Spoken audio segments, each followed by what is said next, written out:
రాత్రి పడుకునే ముందు ఇంకా అవన్నీ లవ్ కోట్స్ అవన్నీ చెప్తారు కదా, అది చాలా స్వీట్గా. అంటే మీరు మాట్లాడేది ఎలా ఉంటుందని నేను విన్నానండి అప్పుడప్పుడు. ఎందుకు ఎంత బాధపడుతున్నావు, ఏమైందని ఇప్పుడు జీవితంలో? ఆడ చాలా మంది జీవితాలు సంకనాగిపోతుంటే మీరు అంత స్వీట్గా ఏమైందండి అని అంటుంటే, అలా మా కోసం ఒక మళ్ళీ ఏదైనా బ్రేకప్ అయిన వాళ్ళ కోసం, ప్రేమలో పడాలనుకునే వాళ్ళ కోసం ఏదైనా చెప్పచ్చు కదా.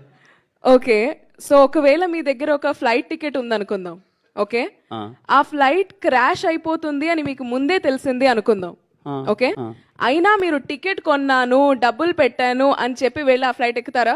అంటే ఇప్పుడు ప్రేమించద్దు ఎవరు ఎక్కరు కదా, ఎక్కరు కదా. ఫ్లైట్ అండి ఇది, అమ్మాయి లవ్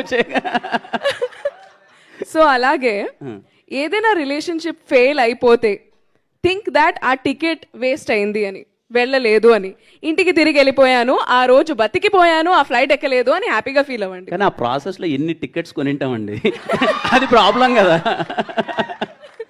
ఓకే, నాకు క్వశ్చన్ ఉంది. మీ పాత ఎక్స్ రిలేషన్షిప్లో మీ ఎక్స్ గర్ల్ ఫ్రెండ్ ఇచ్చిన గిఫ్ట్స్ మీరేం చేశారు? విసిరేసారా, దాచుకున్నారా, ఏంటి పరిస్థితి? Is it with you still? లేవండి, లేవు అసలు. పడేసారా? ఓకే.